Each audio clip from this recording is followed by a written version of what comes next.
Halo teman-teman, jumpa lagi bersama kakak channel Lego Les. Nah, pada video kali ini kita akan melanjutkan pembelajaran kita tentang gaya.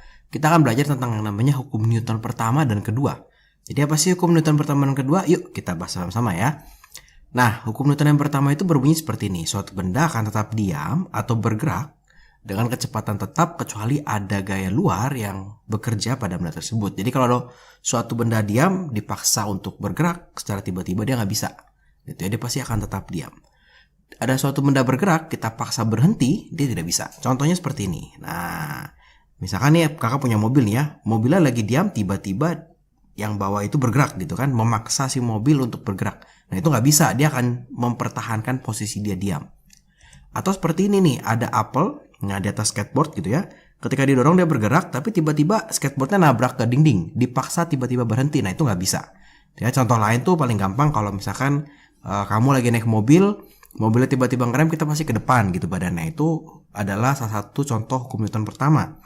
Atau lagi lampu merah tiba-tiba hijau, terus supirnya terlalu menekan gas terlalu kencang sehingga kita terdorong ke belakang. Nah itu juga satu contoh hukum Newton pertama. Nah gimana dengan hukum Newton kedua? Hukum Newton kedua itu adalah kalau suatu benda itu diberikan gaya, maka si Newton ini mengumpulkan hukum Newton yang kedua. Jadi saat suatu benda mendapatkan gaya luar, dia akan bergerak dengan percepatan yang tetap. Contoh misalkan kalau kita lagi mendorong suatu benda ya dari keadaan diam ya, kalau mendadak agak susah. Tapi kalau lama-lama kita terus kasih gaya, lama-lama dia bisa bergerak gitu ya. Nah kalau kita kasih gaya terus, nah dia akan bergerak dengan percepatan tetap. Makin lama makin cepat tentunya ya. Atau makin lama makin berhenti, bisa juga. Contoh misalkan kalau ada si kerbau sedang menarik pedati gitu ya, sedang menarik gerobak. Awalnya diam, tapi dia setelah memberikan gaya, gerobaknya bisa berjalan. Nah, bagaimana sih aplikasi dalam soal-soal fisika nih ya tentang hukum Newton kedua ya? Kalau hukum Newton pertama biasanya kita akan guru kalian banyak tentang teori. Mana yang termasuk hukum Newton pertama gitu ya. Pokoknya yang tiba-tiba bergerak, tiba-tiba berhenti. Nah itu hukum Newton pertama. Hukum Newton kedua ya kalau didorong pasti bergerak. Biasanya lebih banyak soal hitungan kalau hukum Newton kedua. Nah, jadi dari dua definisi di atas, Newton memberikan dua rumus. Ya, yang pertama sigma F sama dengan 0, atau jumlah gaya sama dengan 0. Kemudian sigma F atau jumlah gaya sama dengan M kali A gitu ya. Nah, rumus kedua ini dikemukakan Newton setelah meneliti hubungan antara gaya yang diberikan, massa benda yang didorong, dan juga percepatan dihasilkan. Jadi dia meneliti nih kalau gayanya diperbesar, bendanya sama, makin cepat, percepatannya makin besar atau enggak. Atau dia meneliti juga, misalkan kalau gayanya sama, bendanya makin besar, kira-kira percepatannya gimana? Itu diteliti sama Newton sehingga mendapatkan rumus ini, ya. Oke. Nah, ini F satuannya Newton, gitu ya. Kalau M pasti kilogram karena dia massa. Kalau A itu meter per second kuadrat, gitu ya. Nah, biasa kalau hukum Newton kedua kita akan banyak fokus di rumus yang ini. Rumus yang ini nanti ketika hukum Newton ketiga akan bahas sedikit lebih banyak tentang rumus ini. Oke. Nah, ini contoh-contoh soalnya. Jadi sebuah kereta didorong dengan gaya 200 Newton. Nah, ini berarti kita punya F, gitu ya. Massa kubus, massa benda itu adalah 40 kg. Tentukan percepatannya. Berarti kita punya F, kita punya M. Nah, ditanya hitunglah percepatan gitu ya. Kalau disuruh terus ketahui ya, berarti kita punya F-nya ini 200 Newton gitu ya. Kita punya M-nya ini 40 kg. Nah, yang ditanya adalah A-nya. Oh, ya udah, jawabnya berarti nggak pakai rumusnya aja. Nah, Kak ini gimana nih Kak? Sigma F sama dengan M kali A. Sedangkan di sini cuma punya F Kak. Gak apa-apa. Sigma F ini artinya adalah jumlah. Oke, ini jumlah gaya-gayanya. Jadi kalau cuma satu ya satu aja. 200 sama dengan 40 kali A. Dapat nanti A-nya 5 meter per second kuadrat. Atau contoh soal nomor 2 gitu ya. Sebuah benda bermassa 15 kg bergerak dengan percepatan. Berapakah resultan gaya yang bekerja pada benda gitu. Jadi diketahuinya sekarang masanya nih 15 kg gitu ya. Kemudian kita punya A-nya 10 meter per second kuadrat. Nah, yang ditanya adalah F-nya berapa nih? Ya udah, tinggal masukin rumus saja. Sigma F sama dengan M dikali A. Sigma F-nya ya memang nggak tahu. M-nya 15 kalinya 10. Dapat 150 Newton gitu ya. Oke, ini soal yang gampang. Sekarang gimana kalau soal seperti ini? Wah, ini pada sebuah benda bekerja beberapa gaya. Jika massa benda 15 kg, jadi kasih tahu ini 15 kg, berapakah percepatan di dalamnya benda? Oke, jadi kita punya gaya ke kanan, kita punya gaya ke kiri. Ingat di video sebelumnya kakak sudah pernah mengajarkan. Kalau yang seperti ini kita sepakat ke kanan ini positif gitu ya. Kalau ke kiri ini negatif, gitu, dilawan gitu ya. Jadi ada tarik tambang lah misalnya seperti ini. Maka kita tulis diketahuinya. Nah, diketahuinya kita punya M-nya 15 kg. Gitu ya. Nah, kemudian kita punya sigma F. Sigma F berapa, Kak? Sigma F-nya berarti jumlah dari gaya-gaya ini. Gimana menjumlahkannya? Kita sudah sepakat kalau ke kanan 210 plus. Berarti 210 dikurang ke kiri itu kan yang negatif gitu ya, 5 Newton dikurang 55 Newton gitu ya. Jadi kalau ketemu soal seperti ini kita mesti cari sigma F-nya dulu gitu ya. Jadi di 210 dikurang 60, nah kita dapat 150 Newton ya. Yang ditanya adalah A-nya, percepatannya berapa? Oh gampang, kita sudah punya sigma F, sudah punya M, tinggal masuk rumus ya. Sigma F sama dengan M dikali A. 150 sama dengan M-nya 15 dikalikan A, dapat deh A-nya 10 meter per second kuadrat. Oke, jadi kalau ketemu soal seperti jangan bingung, jumlahkan dulu gayanya. Nah, bisa juga soalnya berupa perbandingan. Nah, kalau kalian bertemu dengan soal-soal yang berupa perbandingan, kita selalu bikin dua situasi yang berbeda gitu ya. Kita baca dulu soalnya nih. Sebuah benda bermasa X gitu ya ditarik dengan gaya sebesar 200 Newton menghasilkan percepatan 2 meter per second. Kita anggap itu sebagai kondisi pertama gitu ya, kondisi pertama. Nah, kondisi pertama kita punya masanya adalah X, gayanya 200 Newton. Ini F1, ini M1 berarti gitu ya. Kemudian kita punya A-nya, percepatannya adalah 2 meter per second kuadrat. Kemudian di soalnya pasti ada kondisi kedua. Nah, pertanyaannya nih, massa benda sepertiga X gitu ya. Itu adalah kondisi keduanya. Bisa nggak, Kak, diubahnya banyak? Bisa, misalnya gayanya dan massanya bisa. Bisa satu aja bisa. Ini kondisi keduanya. Nah, kita cuma berubah doang massanya 1/3X. Karena yang lain tidak berubah, Kakak anggap semua sama nih. Berarti F1-nya Kakak, F2-nya Kakak anggap 200 Newton. Nah, cuma berapakah percepatan? Berarti A2-nya bisa berubah nih. Berapa nih A2-nya? Gitu ya. Nah, kalau ketemu soal seperti ini, maka kita akan membandingkan. Bagaimana membandingkannya? Berarti Kakak harus seperti ini. F1 per F2. Kakak tidak tulis sigma karena cuma satu gayanya. Sama dengan M1 dikali A1 dibagi M2 dikali A2 gitu ya. F1-nya 200, F2-nya tadi kita anggap sama karena di soal nggak dikasih tahu, kita anggap sama. M1-nya adalah X, M2-nya adalah 1/3X gitu ya. Dikali A-nya, A1-nya itu 2, A2-nya kita belum tahu gitu ya. Kakak pindah ke sebelah sini. Berarti ini 1/1. 1/1 gitu ya, sama dengan ini X per 1/3X berarti X/3 gitu ya. Dikali 2, dikali A2. Tuh, ini bisa dicoret X-nya gitu ya. Sehingga kita punya 1/1 sama dengan 2 dibagi 1/3 kali A2. Nah, ini tinggal kita kali silang nih ya. Ini naik ke atas.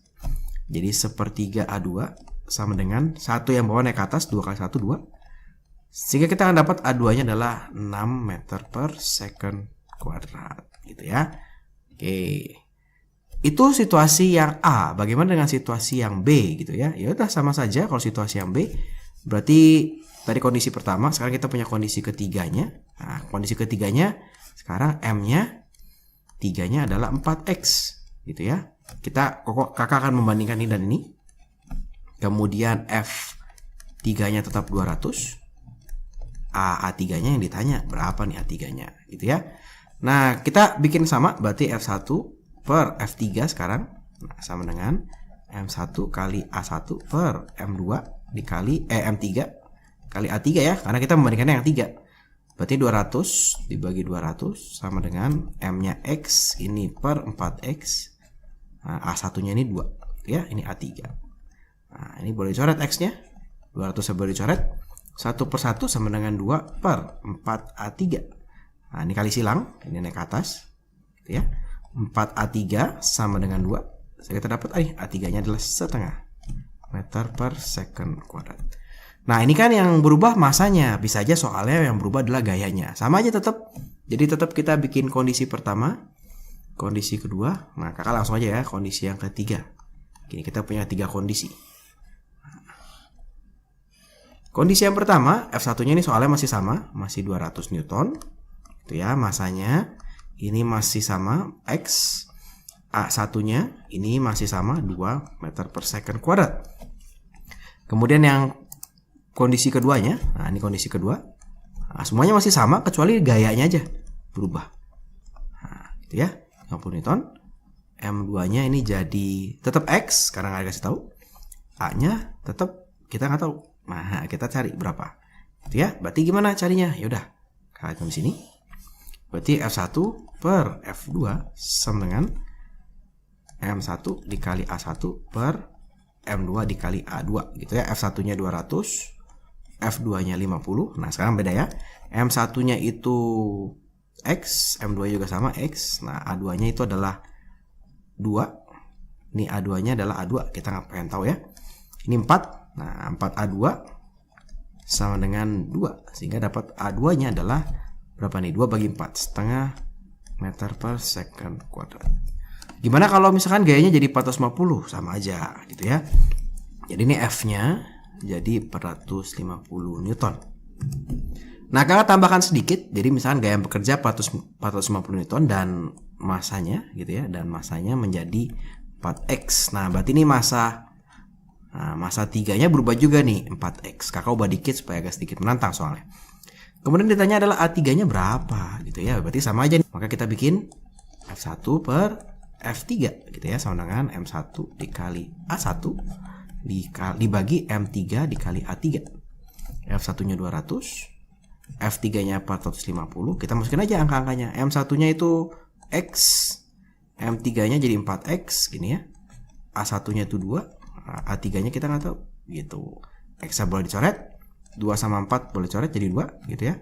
Ini boleh coret gitu ya. Nah, ini berarti kalau kakak tulis lagi 20 per 45 sama dengan 1 per 2A3 gitu. Kita kalikan silang jadi 40A3 sama dengan 45 gitu ya. Sehingga A3-nya akan kita dapatkan 45 per 40 berapa nih? 1 per 20. Nah, meter per second kuadrat. Ya memang agak sedikit kok naiknya kok turunnya dikit ya Kak ya, karena masanya ditambah besar. Walaupun F-nya tambah besar, masa tambah besar ya, jadi A-nya ya nggak bertambah besar. Kira-kira seperti itu kalau yang soal perbandingan. Jadi yang pasti kita bikin kondisinya seperti apa baru kita bandingkan gitu ya. Nah, bisa juga ternyata hukum Newton kedua ini dipadukan dengan yang kita belajar sebelumnya, yaitu GLBB. Wah, Kak jadi banyak rumusnya. Oh iya, jadi di kelas 8 ini ya, dari gerak, gaya, nanti usaha, energi, kita akan kepake terus nih rumusnya. Jadi terus dihafalkan ya. Nah, ini sekarang soalnya berkaitan juga dengan GLBB. Sebuah benda diam bermasa 6 kg didorong dengan gaya 48 Newton. Berapa percepatannya gitu ya? Berapa kecepatan setelah 6 detik? Berapa jarak yang ditempuh setelah 6 detik? Berarti kalau ketika kita terus diketahui, ingat waktu GLBB kita punya dua kondisi. Kondisi pertama, kondisi kedua gitu ya. Kondisi pertama nih V-nya V0 kita sebutnya. V0-nya berapa nih? Oh, diam berarti 0. Gitu ya. Meter per second. Gitu ya. Kemudian kondisi kedua kita sebut dengan VT. Berapa nih VT-nya gitu ya. Kemudian di antara dua kondisi ini ada variabel-variabel yang sama, yaitu masa bendanya 6 kg. Gitu ya. Kemudian F-nya 48 Newton. Gitu ya. Kemudian T-nya adalah 6 detik gitu. Yang ditanya adalah berapakah VT, berapakah S gitu ya. Nah, gimana nih kalau ketemu soal-soal seperti ini? Nah, gampang. Kalau ketemu soal-soal seperti ini, kita mulai dari apa yang ditanya. Yang ditanya adalah VT gitu ya. Jadi kita tulis saja dulu VT, rumusnya apa sih? V0 ditambah A dikali T gitu ya. VT belum tahu, nggak apa-apa, kita mencari. V0-nya 0 karena dia bilang diam. Ditambah A-nya kok nggak tahu ya Kak. Kali T, T-nya adalah 6. Wah, A-nya nggak tahu nih, gimana kita cara mencari A-nya. Ingat kita lagi belajar tentang gaya, kita punya rumus ini. Nah, maka kita cari dulu nih A-nya nih. Nah, ini kita bisa mencari A nih dari sini nih. Nah, F sama dengan M dikalikan A. 48 sama dengan M-nya 6 dikalikan A. Sehingga dapat A-nya 8 meter per second kuadrat. A-nya baru bisa kita pakai di sini. Sehingga kita dapat nih VT-nya sama dengan 0 ditambah 8 dikali 6. berarti nanti 48 meter per second. Gampang kan? Jadi kita hanya butuh mencari A dari dia. Kemudian bagaimana jarak? Ya udah sama aja. Berarti sekarang xt. Nah, jarak itu x ya. Nah, xt sama dengan x0 ditambah v0 dikali t ditambah setengah dikali at kuadrat gitu ya. X0 nya kita anggap 0. V0 kali 0 kali t 6 kali 6 gitu ya. Setengah A nya sudah dapat 8. T kuadratnya adalah 6 kuadrat. Nah ini 4. Nah ini berarti tinggal 4 dikali 6 kuadrat 36. Berapa nih? 4 dikali 36. 36 dikali 4. 4, 2, 144. 144 meter. Oke, jadi gampang ya. Kok kayaknya soalnya susah kak? Ternyata gampang ya. Memang gampang karena intinya adalah kita bisa mencari A dari yang diketahui ini. A nya tahu. Nah kita bisa cari yang lain gitu dengan pakai rumus GLBB. Ya memang kita harus terus menghafal rumus GLBB-nya, jangan sampai dilupakan. Oke. Contoh lagi satu nih, sebuah pesawat dengan berat 7 ton mendarat dengan kecepatan 60 meter per second. Pesawat berhenti tepat setelah 15 detik. Gitu ya, berapakah gaya pengereman pesawat? Berapa jauh pesawat akan berhenti setelah mendarat? Oke, berarti ini sama nih, kita punya dua kondisi gitu ya. Punya kondisi yang pertama. Kondisi pertama dia baru mendarat, kondisi kedua dia sudah berhenti gitu ya. Kondisi pertama dia bilang dia punya V0-nya 60 meter per second. Kondisi kedua pasti VT-nya 0 dong ya, kan berhenti gitu ya. Kemudian di antara dua ini kita punya variabel yang sama. Dia ternyata waktunya dalam waktu 15 detik. Kemudian dia punya berat, masanya adalah 7 ton, 7.000 kilo. Kakak langsung ubah. Kenapa? Karena kita satuannya pakai kilogram gitu ya. Nah kemudian yang ditanyakan apa ya? Nih coba kita lihat. Nggak ada keterangan lain ya, udah ya. Yang ditanyakan itu adalah berapakah gaya, berarti F. Wah F-nya berapa nih? Gitu ya. Kemudian tanya adalah berapa jauh, berarti X-nya berapa nih? Gitu ya, berapa jauh. Oke kita coba saja. Ditanyanya gaya, ya udah kita pakai rumus gaya. Gitu ya. Jangan pakai ini. Berarti ketika kita mengerjakan sigma F atau F sama dengan M dikalikan A gitu ya. F sama dengan masanya 7.000. Wah A-nya nggak tahu nih kak. Berarti A-nya harus cari dulu. Wah A-nya cari tahu dari mana ya? Oke sekarang karena gerakannya GLBB, nah maka kita lihat ini nih. Nah, bisa nggak kita cari A dari sini? Ternyata kita bisa pakai rumus yang ini. VT sama dengan V0 ditambah A dikalikan T. Dimana VT-nya 0, V0-nya 60, tambah A-nya belum tahu, T-nya 15 gitu ya. Jadi negatif 60 pindah gitu ya sama dengan 15A. Kita dapat A-nya adalah negatif 4 meter per second kuadrat. Tinggal kita masukin deh. Berarti 7.000 dikali negatif 4. Nah, dapatnya minus 28.000. Kok negatif kak? Nggak apa-apa. Ini kita akan belajar sedikit. Beda ya. Jadi kalau biasa kita gayanya mendorong, memberikan supaya tambah cepat. Tapi gaya pengereman itu adalah suatu gaya yang diberikan untuk menahan. Gitu ya. Jadi arahnya itu berlawanan dari gerakannya. Nah itu negatif. Nanti di video berikutnya akan bahas lebih banyak. Jadi seberapa jauh pesawat akan berhenti? Yaudah kita pakai rumus X. X sama dengan X0 ditambah V0 dikali T ditambah setengah dikali A dikali T kuadrat gitu ya. X0 nya kita anggap 0, V0 nya 60 kali T nya 15 ya, tambah setengah dikali A nya negatif 4 dikali T nya 15 kuadrat. Itu dicoret 2.